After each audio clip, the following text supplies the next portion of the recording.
All right, so now we're going to talk about the specific standards for the ground to overhead portion in workout number 4. So after your 2-minute warm-up, the 8-minute time cap begins. As a team, you guys can choose to move that barbell from ground to overhead using any style of clean and jerk or any style of snatch that you would like. So Sarah's going to demonstrate a clean and jerk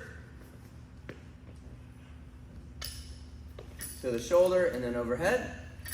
One more clean and jerk to the shoulder and then overhead. And then she'll demonstrate a snatch, a wider grip. There's going to be no pause. It's going to be one movement, continuous, all the way overhead. Ground to overhead. One more, ground to overhead. Good, and relax. Couple of the things that we're going to look for. If you have bumper plates on your barbell, the bumper plates must touch the ground at the beginning of each rep. At the end of each rep, the barbell must be clearly overhead, and your arms, hips, and knees must be fully extended before the bar comes back down. Once that overhead lockout is achieved, the rep is credited to you and your team. We're going to show you a couple reps from profile so you can see exactly what we mean by locked out overhead. So first, Sarah's going to turn the barbell just a little bit. And we're going to show a clean and jerk and have her hold that position with the barbell overhead. So clean and jerk. Barbell overhead. All the way overhead. Bam. So we've got a good overhead position. The barbell is clearly over the shoulders. Arms are extended. Hips are extended. Knees are extended. Come all the way back down.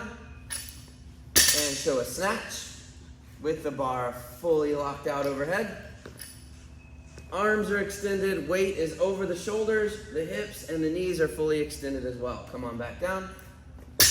Now she's going to show you a clean and jerk. A couple of things that commonly happen where the clean and jerk gets pressed overhead, but it's not over the body. The arms, hips, and knees might be fully locked out, but the barbell is unfortunately in front of the body instead of over the body. So she's going to demonstrate what that looks like. A clean and jerk with the bar slightly in front of the body. Everything's extended, but that bar needs to go back just a little bit further. Push it back. Good rep. And then come back down. Show one more bad rep with that bar in front. That's going to be a no rep. Unless you fix it, bam, good rep. And then you can come on back down.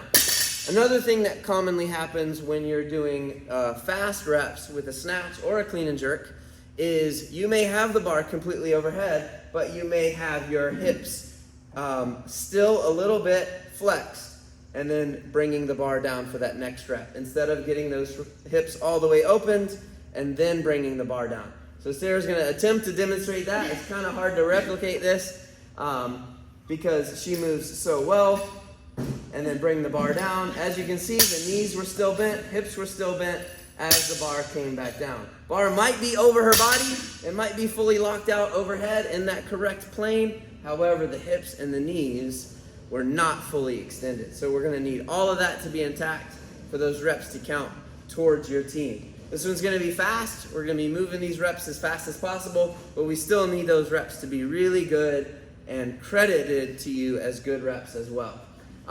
As far as changing out, there doesn't need to be any sort of partner tag or anything like that, as long as there's one athlete moving that barbell at a time in your workspace and you're transitioning with that barbell remaining on the ground. So your athletes can cycle in any way you want to, as long as you are moving those athletes in, getting those reps done within the 8 minutes. Those are the standards for workout number 4.